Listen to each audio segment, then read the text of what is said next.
Donc là, on a un nouveau PowerPoint. Aujourd'hui, on va travailler le dépassement. Dépassement ou changement de voie. Bon, surtout là, je l'ai placé pour un dépassement. Donc je vous ai fait trois voies. Donc je vais vous montrer un petit peu comment ça se passe.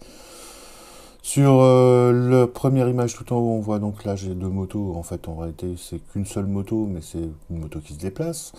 Ici, j'ai un véhicule sur la voie de gauche. Et ici, j'ai un véhicule en face. Sur l'image du bas, j'ai une moto qui est placé. Alors vous voyez, et il faut regarder cette différence entre les deux. C'est le placement. Donc là, c'est le placement au milieu de la chaussée. Et ici, c'est un placement pour dépasser. Ok. Une fois, donc là, l'idée, c'est qu'une fois qu'on aura dépassé ce véhicule, le véhicule, il sera ici, donc il sera replacé au milieu de la chaussée. Donc là, il est légèrement décalé à gauche, de telle manière à pouvoir avoir une meilleure visibilité sur le rétroviseur. Alors maintenant, je vais vous rajouter les visions qu'on a avec les rétros. Alors, là, tout en bas, on voit les voitures. C'est facile. On a une très très bonne visibilité dans les rétros. Surtout, il y a un rétro central au milieu. Donc, je vous l'ai mis avec la partie plus foncée ici. Donc là, plus clair, de chaque côté, c'est les rétroviseurs latéraux, donc gauche et droite. Et plus foncé, c'est la vision en plus avec le central. Donc, on n'oublie pas avec les rétroviseurs de voiture, le central il grossit. Donc il aura tendance, on voit très très bien dans un rétro central. Les rétroviseurs latéraux, eux, ils sont vision normale, exactement comme sur une moto, vision normale. Ça ne grossit pas les rétros de. Certains maintenant que vous rajoutez sur vos motos quand vous voulez changer les rétros d'origine, ils ont tendance à grossir. Moi, je les déconseille parce qu'ils ont tendance à réduire beaucoup les distances et finalement à perturber pas mal la conduite, donc à éviter. Donc maintenant je vous mets la trajectoire donc voulue pour un dépassement. Donc trajectoire voulue pour un dépassement, donc normal. Je viens me caler plutôt comme si je voulais tourner à gauche à une intersection, vous voyez. Je suis pas sur la ligne médiane, je suis juste avec le rétro là, quasiment le long de la ligne médiane, de telle manière à voir le plus loin possible avec le rétroviseur. Donc je vous ai donné, on va s'attacher à la première image. Donc la première image, si je suis là, si je veux dépasser, bon, je n'ai pas de vision sur ce qui se passe là où j'ai la petite croix, mais on va dire que là, il n'y a pas de risque, en tout cas sur le côté, en tout cas je n'ai personne. Ici, attention. Donc j'ai fait exprès de le faire comme ça, de telle manière à vous montrer autre chose. Donc faites pas attention aux autres zones rouges que vous verrez, attachez-vous juste à cette zone rouge ici. Donc cette zone rouge, c'est l'angle mort. Donc normalement ici, il y a le motard, donc là sur l'image, il n'y est pas. Il n'y est pas, il y a juste l'image de la moto vue du dessus. Donc l'angle mort, donc normalement j'ai la tête là où il y a la croix, et l'angle mort, c'est ce qui se passe en périphérie sur vos yeux. N'oubliez pas non plus que quand vous roulez, plus vous roulez vite, plus votre champ de vision il se rétrécit. On voit de moins en moins large. Ok. Donc là, c'est pour juste l'exemple. Donc là, si je suis en train de regarder dans mon rétro, là, je me dis, je suis super bien placé pour dépasser la voiture bleue. Je ne suis pas collé à elle, donc j'ai une bonne visibilité sur l'avant. Et j'ai encore, entre guillemets, assez d'espace. Alors, on va imaginer qu'on roule à 50. La distance, là, elle sera à peu près bonne. Entre guillemets. Elle est un peu faible, mais on va dire qu'elle est bonne. Il va se passer quoi? Je vais d'abord, premièrement, regarder dans mon rétro. Et dans mon rétro, normalement, si je regarde que dans le rétro, je me dirais, ouais, surtout si je reste là. Je me dirais, ouais, je suis plutôt bien placé. Il n'y a personne sur le côté. Hop, ouais, je vais mettre mon clignotant et je vais dépasser en omettant le contrôle essentiel qui va être l'angle mort. Là, clairement, si on regarde bien, la voiture, elle prend quasiment toute la zone de l'angle mort. On voit un tout petit peu du cul de la caisse dans le rétro, mais il faut vraiment être attentif. N'oubliez pas que vous êtes en train de rouler. Peut-être qu'il va pleuvoir, peut-être il fera nuit, ou peut-être autre chose, peut-être quelque chose qui va, ou alors une couleur qui ne va pas vous marquer spécialement pour un véhicule. Donc le véhicule là est finalement assez gros, en fait. Mais imaginez que ce soit un scooter, si jamais vous ne faites pas votre angle mort à ce moment-là, que vous mettez votre clignotant, je ne vous cache pas que là, vous allez avoir un gros accident. Donc, ne pas omettre l'accident. Maintenant, je vais vous mettre les motos, donc toutes les motos pour le dépassement. Donc, donc, je rappelle juste le truc essentiel, hein. Donc, ne pas négliger l'angle mort. L'angle mort, là, il est primordial parce que dans ce cas de figure-là, si vous ne le faites pas, vous avez un accident. Je vous mets l'angle mort, tous les rétros des véhicules, et on va faire la procédure point par point. Donc là, je vous ai rajouté, vous avez vu, il y a plein de choses qui se sont rajoutées. Il y a donc les motos sur les trajectoires, et il y a les flèches là. Les flèches ici, c'est les clignotants. Donc, pour faire un dépassement, la première chose que je vais penser à faire, déjà, c'est me décaler. Donc, je suis plus ici, comme ici, là. Je suis plus au milieu de la chaussée. Je suis bien décalé le long de la ligne médiane. Ça, c'est la première chose que je fais. Donc, premier contrôle ensuite que je vais faire, c'est rétroviseur. Donc, c'est le bleu ici. Ici, je fais rétroviseur. Là, je continue à avancer.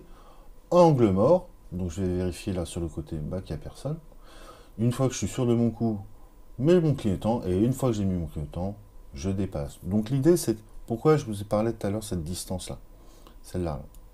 Celle-ci, elle est super importante. Pourquoi? Parce que si vous êtes collé au véhicule, ce qui va se passer, c'est que quand vous allez faire rétro, angle mort, clignotant, si jamais la personne là devant, je sais pas moi, devant lui, il y a quelqu'un qui est en train de freiner, ou alors il décide, je sais pas, il voit une place et qu'il freine, quand vous allez avoir la tête retournée sur l'angle mort, eh bien, si lui il freine, cette distance-là, elle est super importante. Plus elle est courte, plus vous êtes en danger. L'idée, c'est qu'elle soit assez longue. Comme ça, au moment où vous vous retournez, ah, merde, il a freiné, déjà, vous pourrez, puisque vous avez fait tous les contrôles, vite dépasser ou alors freiner. Si elle est courte, c'est la pinette. Donc, je rappelle l'élément important. Donc, déjà, c'est cette distance-là qui est super importante. Ce qui est important aussi, c'est l'espace qui vous sépare entre vous et la ligne médiane. L'idée, c'est vraiment d'être le plus proche possible de la ligne médiane, de telle manière à avoir une très bonne visibilité dans le rétroviseur, de voir le plus de place, le plus de route possible. Donc, rétro, angle mort, clignotant, je me décale. Donc ça, vous êtes décalé, c'est cool. Donc l'idée, c'est de se remettre ici dans l'axe de la chaussée. Donc si le dépassement, je sais pas si c'est pour placer ici pour changer de voie, bien sûr, hein, quand vous êtes là, vous pensez à éteindre le clignotant. Là, on parle de dépassement, c'est-à-dire que je dépasse et ensuite je me remets dans ma voie de circulation, c'est-à-dire sur la voie de droite. Donc là, le plan, c'est que je vais le dépasser, le gars, et je vais surtout pas faire ce que je vois trop souvent, c'est venir me mettre, tout de suite me rabattre juste devant le gars. Ça veut dire que là, le gars, il est obligé de freiner. Et ça, c'est pas normal. Ça, c'est un refus de priorité manifeste. C'est une infraction au code de la route. L'idée, c'est que quand je dépasse le gars, je le dépasse parce qu'il est lent ou parce qu'il est arrêté ou qu'il roule très doucement, mais l'idée, c'est qu'en aucun cas, je viens lui bloquer la route. Donc je vais faire quoi? Je vais vraiment le dépasser. Donc là, je l'ai fait sur cette longueur là, parce que j'ai pas le choix du format. Mais si j'avais eu un choix de format plus long, je l'aurais peut-être dépassé peut-être 3 fois cette longueur-là, avant de me rabattre. J'ai le temps, j'ai la place, c'est un sens unique de circulation avec 2 voies de circulation. Donc voilà. Donc pareil, donc là j'ai toujours mon clignotant. L'idée c'est qu'avant de me rabattre, je vais regarder dans mon rétro. L'idée aussi, c'est que quand je vais regarder dans mon rétro, il faut que le véhicule, il soit le plus petit possible dans mon véhicule. C'est-à-dire que s'il prend l'entièreté de mon rétroviseur, ça veut dire qu'il est juste à côté de moi, le véhicule. Il est trop proche. Donc là, se me rabattre, c'est dangereux. L'idée, c'est que donc le véhicule, il soit entier dans le rétroviseur, voire assez petit. S'il est assez petit, ça veut dire qu'obligatoirement, quand je suis, par exemple, je vais être là, je me donne une zone, hein, pour l'exemple. Si je suis là et que je regarde dans mon rétro, ouais, le véhicule, là, il va être tout petit dans mon rétro et il va rentrer entièrement dans mon rétro. Donc là, je suis en sécurité pour me rabattre facilement. Donc, l'idée, je vais arrêter avec l'idée, excusez-moi. Donc là, ce qu'il faut faire, c'est regarder comme ici, un rétro, angle mort, clignotant, et une fois fait, je me rabats et je vise le milieu de la voie. Une fois que je me suis rabattu, j'éteins mon clignotant. Ok, très important. Donc tout en bas, j'ai mis quoi? J'ai mis exactement comme pour nous en moto et en voiture, enfin en moto, j'ai mis donc la vision en bleu des rétroviseurs et sur le côté l'angle mort. Et regardez un truc, c'est important parce qu'il y a aussi la trajectoire pour dépasser, mais il y a une trajectoire, elle est critique, c'est toujours ici. C'est quand vous allez dépasser, souvent ce qui se passe, c'est que lui, je sais pas, il se retrouve avec une voiture devant lui et il décide de dépasser. Si vous êtes à cet endroit-là, au moment où lui décide de dépasser, il ne vous verra pas s'il ne fait pas son angle mort. Et là, vous allez avoir peur. Donc quand on fait un dépassement, on n'y va pas à 2 à l'heure. Donc là, on va imaginer qu'on est sur une nationale ou, ouais, ou sur une autoroute, mais déjà même sur une rue. L'idée, c'est que si je le dépasse lui, si je dépasse lui là, ce véhicule-là, c'est obligatoirement parce qu'il est plus lent que moi. C'est pas parce qu'il roule à la même vitesse que moi. Il est plus lent que moi, donc quand je vais le dépasser, je vais être plus rapide que lui. Je vais, enfin voilà. Donc attention aux angles morts. Alors, rapidement, on refait la procédure point par point, donc sur l'axe central ici. Donc, première chose que je fais avant de dépasser. Donc déjà, j'ai une distance suffisante pour dépasser, qui me sépare du véhicule. Je ne suis pas collé au véhicule de devant. Une fois que c'est sûr, je fais quoi? Je me décale un peu sur le côté. N'hésitez pas à faire un petit contrôle angle mort dès le début, parce que ici, vous n'êtes pas à l'abri, rappelez-vous, vous êtes un deux roues, d'avoir un autre deux roues sur le côté qui va vous gêner. Donc, je fais un petit contrôle, je me décale le long de la ligne médiane. Deuxième chose, je fais contrôle rétroviseur, donc rétroviseur gauche. Donc je continue à rouler dans la foulée angle mort, dans la foulée clignotant. Le contrôle, tout ça là, ça doit durer moins d'une seconde. Ok? Si ça dure plus d'une seconde, si c'est trop long, le risque clairement c'est que si jamais je lui freine, on est mort. Là, moins d'une seconde. J'ai mis mon clignotant, je me décale, je vise le milieu de la voie, attention à l'angle mort ici, donc faites attention aux yeux quand vous passez par là, regardez un petit peu dans la voiture comment ça se passe, ou le rétroviseur là sur le côté. Je le dépasse, j'ai toujours mon clignotant, j'ai le dépassé, l'idée c'est que je le dépasse vraiment, je me rabats, on se rappelle, pas juste devant lui, non, je le dépasse vraiment. Ensuite je fais rétro, angle mort, clignotant, pareil, ça doit durer moins d'une demi-seconde, et je me rabats, et une fois que je me suis rabattu, je suis dans le milieu de ma voie. Ok. Maintenant, je prends juste un exemple. Imaginons, donc, sur le premier exemple qui est là-haut, celui-là. On va enlever la voiture qui est ici, tac, véhicule dans l'angle mort, et exceptionnellement, on va...